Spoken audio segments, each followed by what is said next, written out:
at a price that allowed us to buy Bitcoin in a way that we thought would be accretive to all of our shareholders. So we try to choose our spots. But then in the day, if you add another 10,000 Bitcoin when the price goes to 100,000, right? It's a lot of money.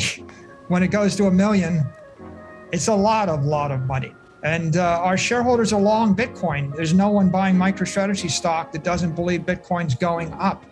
Welcome back, everybody, to Altcoin Daily, where you subscribe because you're interested in making money with cryptocurrency, and this channel keeps you informed. My name's Austin. Hit subscribe, join us on our road to 1 million, and let's jump in. That was, of course, Michael Saylor on Bloomberg TV, illustrating that most people still don't understand just how big cryptocurrency could get. Bitcoin will be at 100K. It will be at $1 million per coin if you're willing to hodl, which is why MicroStrategy feels good about buying Bitcoin at these prices. They have the long-term outlook. But hey, Austin, wait a minute. What about regulation? There's a looming presence of regulators. Are you not concerned that they may be here to quote-unquote ruin the party?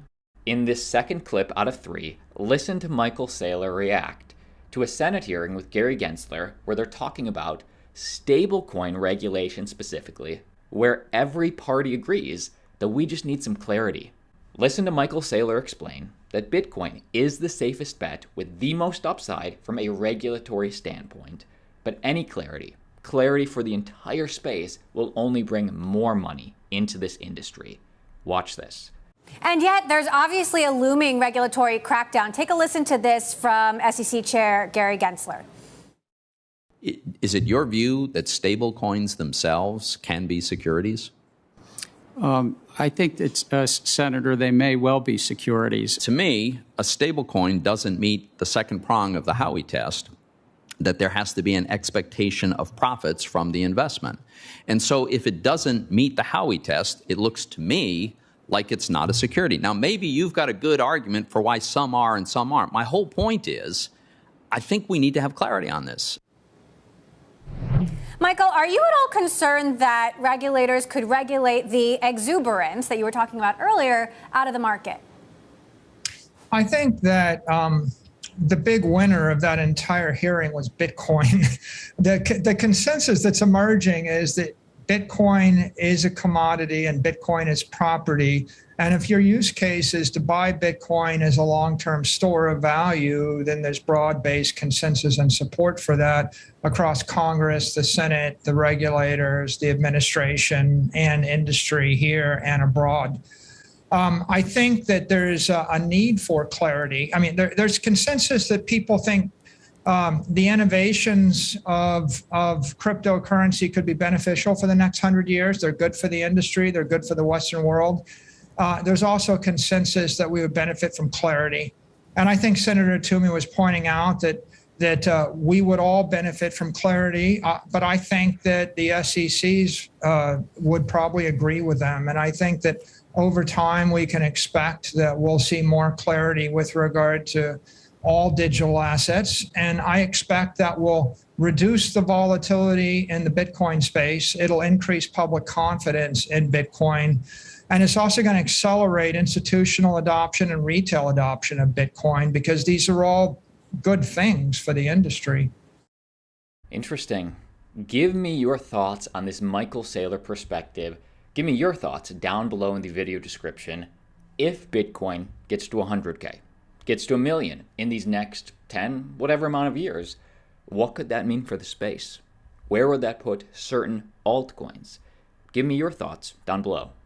I do want to share with you a few other pieces of altcoin news, but in this one last clip, known skeptic of cryptocurrency Emily Chang, host of Bloomberg TV, pushes back on Michael Saylor, saying that in El Salvador, a country that has just adopted Bitcoin as legal tender, we are seeing some pushback, some protests against Bitcoin. And guys, obviously with anything that has lovers of Bitcoin is always going to have haters. And Michael Saylor reminds Emily that over 500,000 people have downloaded a Bitcoin wallet, have gotten some Bitcoin in El Salvador. This is a huge snowball effect that we have never seen in history. Watch this. Meantime, you have demonstrators in El Salvador burning a Bitcoin ATM, protesting the country's adoption, the country's president pushing the adoption of Bitcoin. What's your take on what this kind of resistance means in just one country and for the rest of the world?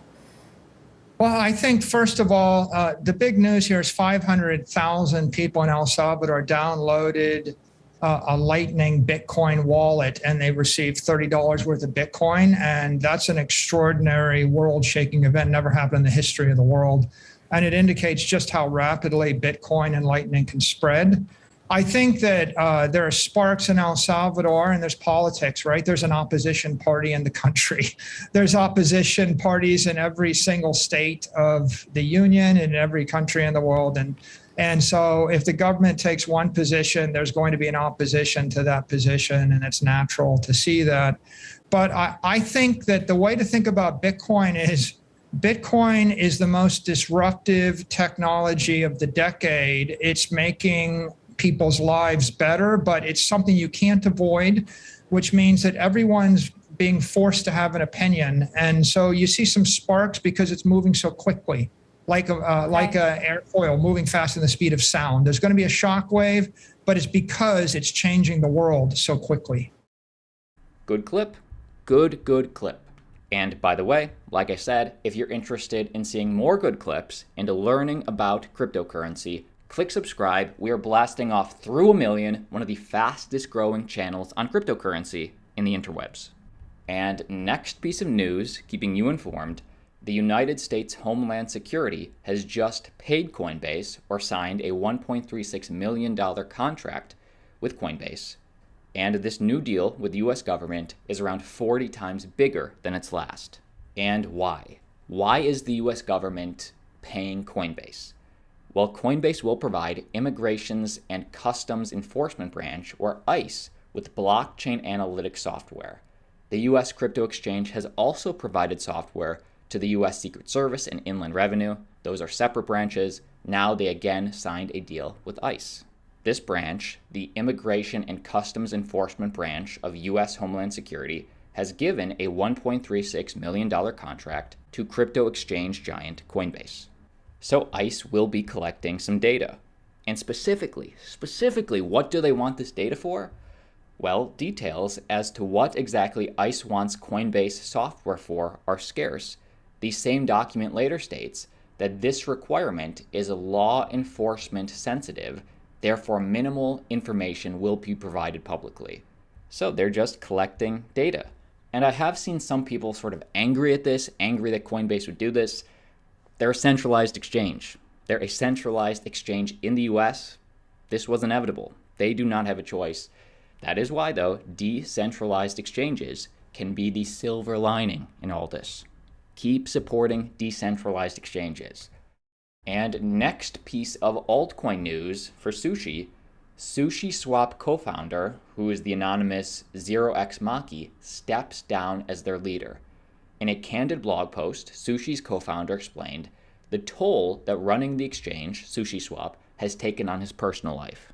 So in a way, SushiSwap, which is a prominent DEX, in a way is getting more decentralized as their anonymous founder steps down. He will remain in the DAO as an advisor, so a less prominent role, and I believe all this is due to SushiSwap's tokenization platform Miso suffered a $3 million hack yesterday, though all funds have since been returned, but obviously stressful for any founder. In a tweet and forum post, the pseudonymous developer said that he always strived for Sushi to be leaderless, and he encourages decentralization as much as possible. And in another direct quote, he goes further on to say, "I put Sushi before my physical and mental health, my relationships, my family, my friends." So he's stepping down. Sushi still very much in the picture, but they're just going to the DAO model, right? Led by the people instead of a centralized entity. And that's the video. My name's Austin. Like always, see you tomorrow. There are no informed critiques. I have yet to see them. There are uninformed critiques. And what is that?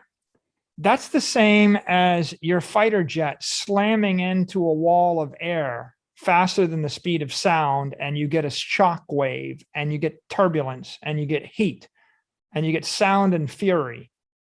And is that a bad thing? Just means we're moving fast, right? We're moving very fast and we're getting noticed, and everyone has to notice it, right? And when you're asking the spokesperson for the Kremlin, for Putin, whether or not Russia is going to adopt Bitcoin as the national currency, that's not, when they say not yet or no, that's not a negative signal. That's a positive signal. Nobody asked Putin whether they're going to adopt Apple stock or gold or silver or the giant stone coin of the Yap people as currency in Russia, right? There's only one question they're asking them. And they're asking them the question because it's on the table, and that's indicative of the success of Bitcoin. So to summarize, I am more bullish than ever.